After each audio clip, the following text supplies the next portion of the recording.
अब हम शुरू करने जा रहे हैं पंचकर्म में वमन विरेचन का टॉपिक। इससे पहले वमन विरेचन कैसे कराना है, उसके अतियोग अयोग के जो लक्षण हैं वो चरक सूत्र 14 उपकल्पनीय अध्याय और चरक सूत्र 15 चिकित्सा प्रवृत्ति अध्याय में के जो वीडियो हमने बनाए थे उसमें हम बता चुके हैं। उसका लिंक जो है वो डिस्क्रिप्शन बॉक्स में दिया गया है, वहाँ से देख लीजिएगा।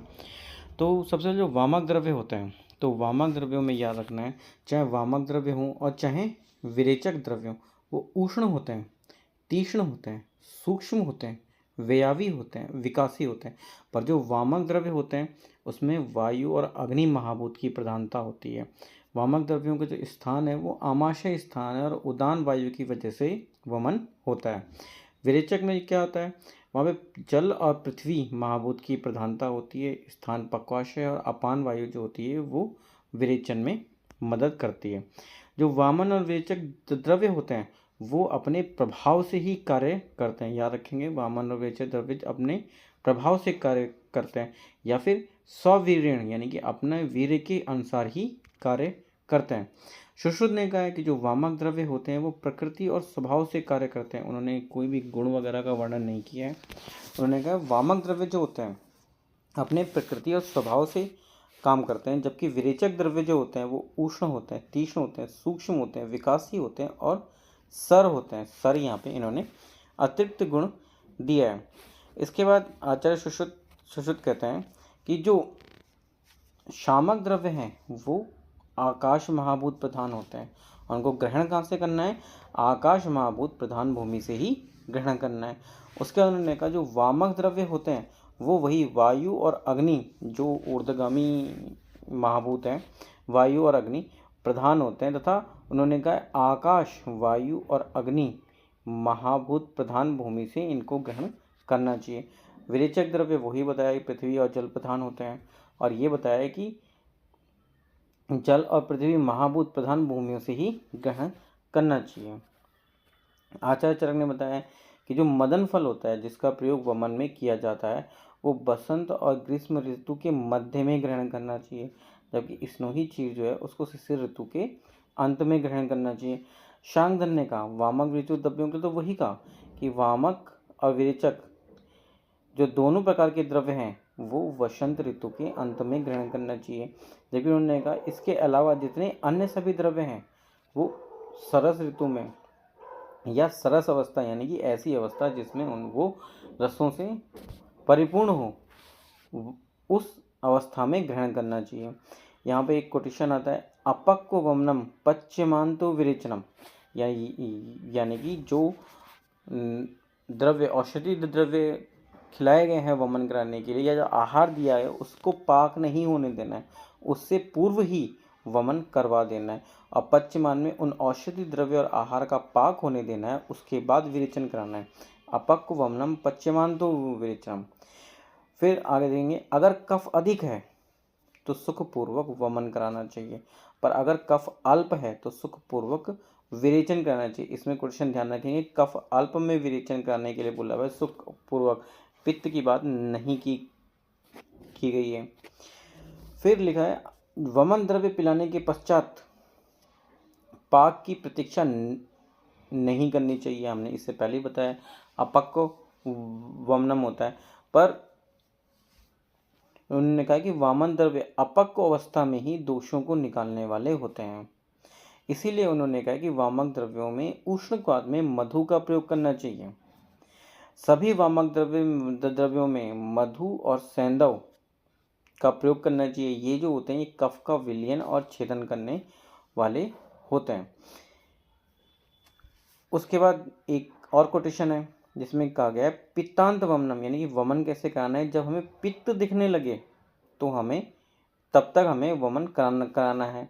और कफांत विरेचन, यानी कि जब हमें कफ दिखने लगे तब तक विरेचन करवाना है। तो पित्तांत वमनम, कफांत विरेचन, अपक्व वमनम, पश्चिमान विरेचनम, ये दो कोटेशन। अब ध्यान रखिए वमन विरेचन में कितने कितने वेग प्रधान, मध्यम और अवर माने गए। जैसे 4, 6, 8 अवर, मध्यम और प्रवर वेग माने गए हैं। इसमें कितना वमन होगा उसकी मात्रा का निर्धारण कैसे होगा, जैसे 1 प्रस्थ, 1.5 प्रस्थ और 2 प्रस्थ। उसके बाद विरेचन विरेचन में 10 वेग अवर मात्रा है, 20 वेग मध्यम मात्रा और 30 वेग जो है प्रधान मात्रा है। तो 10, 20, 30 तो अवर, मध्यम और प्रवर मात्रा है। और विरेचन द्रव्य 2 प्रस्थ, 3 प्रस्थ और 4 प्रस्थ है। ये जो प्रस्थ वाली मात्रा है वो वमन की 2 गुना है। यहाँ पे जैसे अवर में 1 है, यहाँ पे अवर में 2 है, यहाँ पे मध्यम में 1.5 है, यहाँ पे मध्यम में 3 है, यहाँ पे जो प्रवर है उसमें 2 है, यहाँ पे प्रवर में 4 है। इस तरह से इसको याद किया जा सकता है। इसके बाद आता है सुश्रुत ने विरेचन कितना कराना है उसके बारे में बताया। तो पहली लाइन तो उन्होंने बताया कि हित दोष प्रमाण, जितने दोष बढ़े हुए हों उन्हीं के अनुसार जब तक वो दोष निकल ना जाए उतना विरेचन करवाना है। उन्होंने कहा अगर विरेचन कराना है तो हीन 1 प्रस्थ, मध्यम में, अब यहाँ पे हम लोग जैसे याद करते हैं 1 प्रस्थ, 2 प्रस्थ और 4 प्रस्थ, बट उन्होंने मध्यम में आधा अड़क का है। आधा अड़क जो होता है 2 प्रस्थ के बराबर होता है, और उत्तम मात्रा जो होती है 1 अड़क की बताई है जो 4 प्रस्थ के बराबर है। अष्टांग हृदय ने वमन वही 4, 6, 8 बताया है। इन्होंने जो मात्रा बताई है वो आधा, 1 और 2 प्रस्थ की बताई है।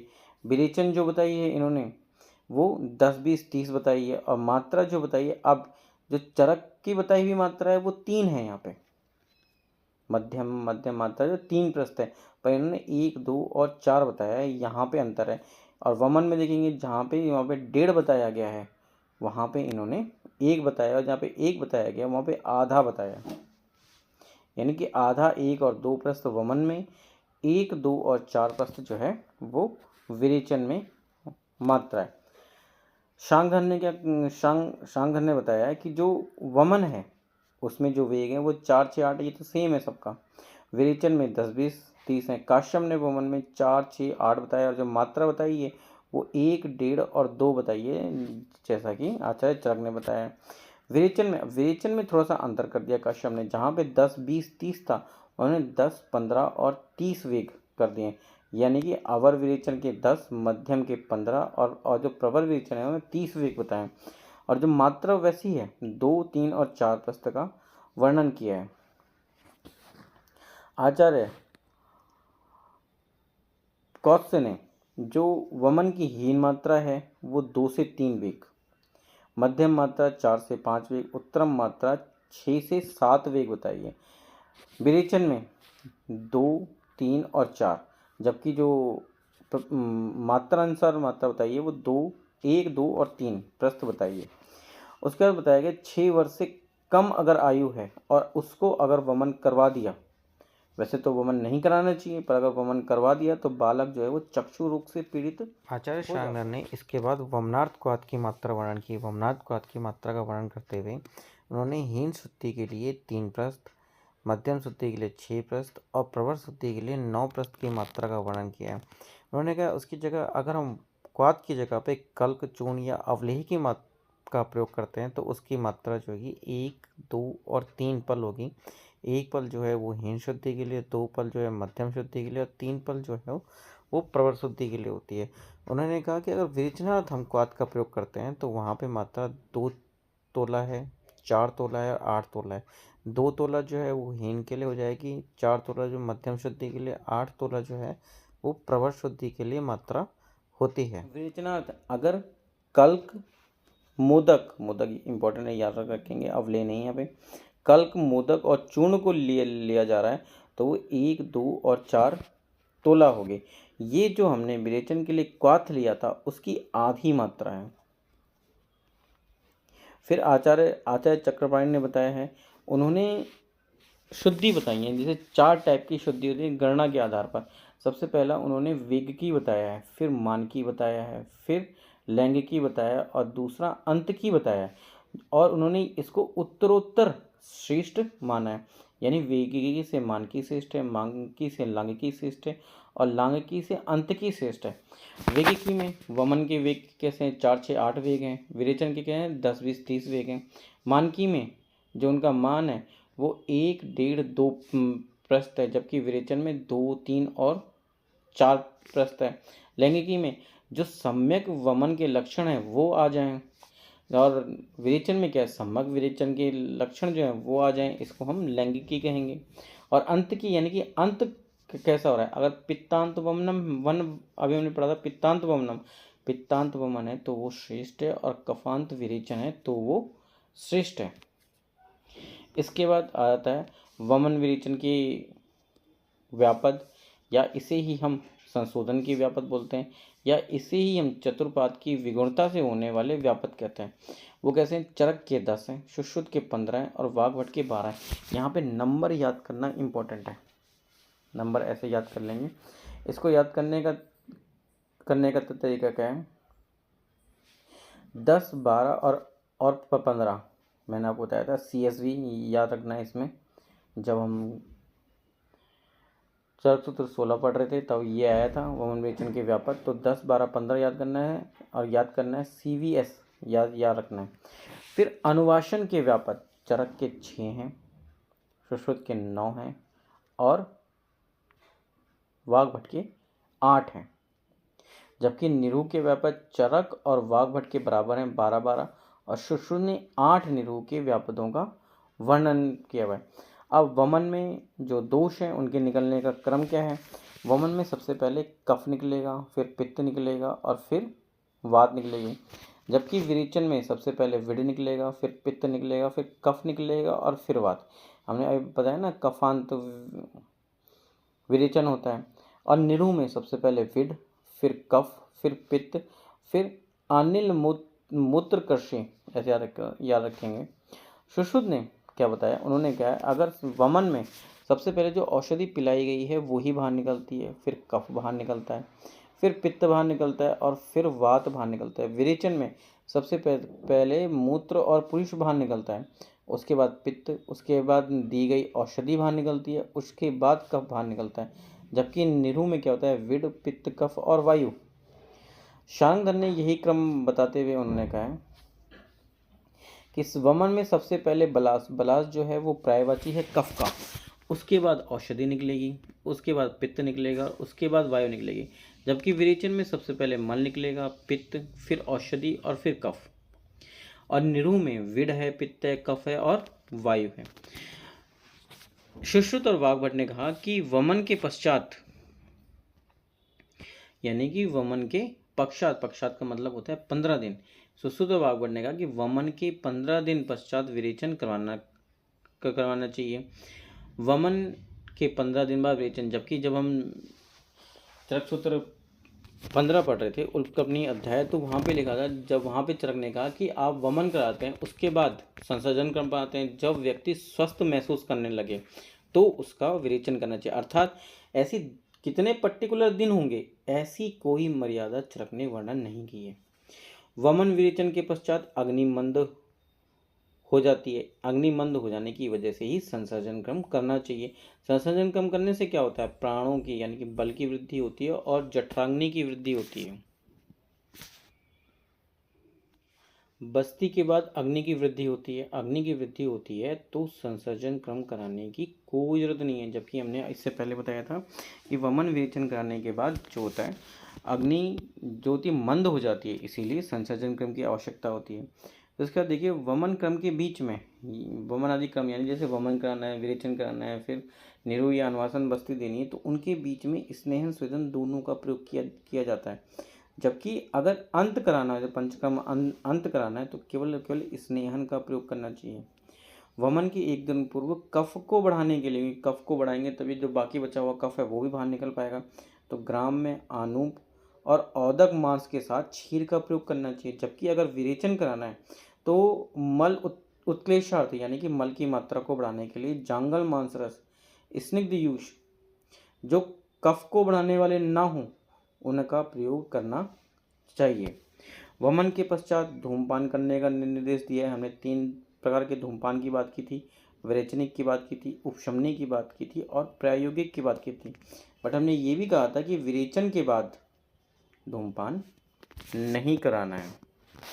फिर संसर्जन क्रम की बात करें। संसर्जन क्रम जो है हमने उत्तम वाला बताया था, जिसमें 3-4 हमने द्रव्य बताए थे।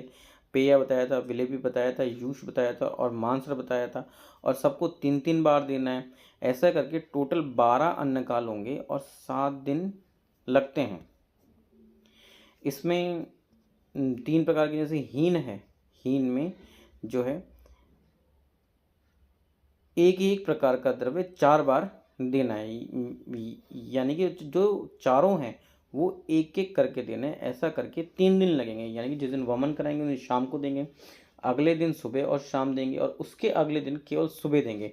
जिस दिन वमन कराया शाम को पेया देंगे, अगले दिन सुबह विलेपी देंगे, उसके शाम को यूष देंगे, और जो तीसरा दिन है उसके सुबह मांसरस का प्रयोग करवाते हैं। ऐसे ही मध्यम वाला होता है। इन चारों को 2-2 बार दिया जाता है और टोटल 5 दिन लगते हैं। उत्तरम मात्रा बताएं, इन चारों को 3-3 बार देते हैं और टोटल 7 दिन लगते हैं, और इसमें टोटल 12 अन्नकाल उत्तम मात्रा होते हैं। अब इसके बाद एक क्रम दिया गया है, उस क्रम में जो दिया गया है ये बताया गया है कि रस कौन कौन से प्रयुक्त होते हैं। पहला तो यहाँ पे जो दिया गया है वो नंबरिंग दी है, तो याद रखेंगे, मधुर को 1 नंबर दिया है, अम्ल को 2 नंबर, लवण को 3 नंबर, कटु को 4 नंबर, तिक्त को 5 नंबर और कषाय को 6 नंबर दिया है। ऐसे ये याद करने के लिए थोड़ा आसान हो जाता है। जैसे चरक का क्रम याद करना है हमको, तो कैसे याद करना है, हमको याद करना है 21, 23, 15, 64, ऐसे करके हम याद करते हैं। तो 21 है, 23 है, 15 है, 64 है। 21 किस में रहेगा, 21 रहेगा पेय में, यानी कि जो पहले रस है वो प्रधान मात्रा में रहेगा, उसके बाद जो है वो अवर मात्रा में रहेगा। यानी कि 2 नंबर पे कौन सा है, अम्ल होना चाहिए और मधुर होना चाहिए। ये क्या बनाना है हमको, पेय बनाना है। उसके बाद 23 है, अम्ल देना है और लवण रस प्रधान विलेपी देना है हमको। 15 नंबर है जैसे मधुर रस और तिक्त रस प्रधान हमको यूष देना है। और 64 है जैसे कसाय रस और कटु रस प्रधान जो है हमको मांस रस का प्रयोग करवाना है। वैसे सुश्रुत ने क्या बताया, जैसे 15, 234, 123, 15 शुरुआत में है, 15 बाद में है। बस आपको क्या याद रखना है कि 2, 3, 4 है, तो एक एक यहाँ से कम कर दें। 2 की जगह 1 कर दिया, 3 की जगह 2 कर दिया और 4 की जगह 3 कर दिया, तो 134, 123, 15। वाघ भट्ट का देखेंगे तो वाघ भट्ट का क्रम जो है लगभग चरक जैसा है। बस उन्होंने जहाँ पे पेया है, पेया से उन्होंने अम्ल को हटा दिया है, बस एक है, 21 की जगह उन्होंने 1 कर दिया, बाकी वही है 23, 15, 64। ये ऐसे याद कर लेंगे। संसर्जन क्रम में रसों का क्रम अगर पूछा जाता है कि जैसे यूष है उसमें रसों का क्रम आचार्य चरक के अनुसार क्या होगा, तो 15 होगा, यानी कि मधुर होगा और तिक्त होगा। ये रस यूष के साथ दिए जाएंगे, यानी ऐसे द्रव्य प्रयोग किए जाएंगे यूष में जिनमें ये रस पाए जाते हों। अष्टांग हृदय ने कहा, अगर वामक औषधि से विरेचन होने लगे तो करना क्या है, पैरों पर शीतल जल से सिंचन करना है और सिर जो है उस पर उष्ण जल से सिंचन करना है। अगर उन्होंने कहा अगर वामक औषधियाँ दी हैं और इंसान को विरेचन हो जाए तो पैरों पर शीतल जल और सिर पर उष्ण जल से सिंचन करना चाहिए। अगर ये हो जाए, विरेचन द्रव्य दिए हैं और उनसे वमन होने लगे, तो इसका जस्ट अपोजिट करना है। अपोजिट कैसे, पैरों पर उष्ण जल से। फिर आचार्य वाग्भट ने कहा कि जो वामक द्रव्य होते हैं वो दुर्गंधित विवत्स बनाने चाहिए, यानी कि देखने से और स्मेल से ही वमन होने लगे, और विरेचन द्रव्य जो होते हैं वो सुगंधित और देखने में अच्छे बनाने चाहिए। इसी के साथ जो बचे हुए पॉइंट थे वमन विरेचन के वो कंप्लीट हो गए। वमन करवाना कैसा है, उसके अतियोग आयोग के जो लक्षण हैं वो चरक सूत्र 15 और 16 में दिए गए।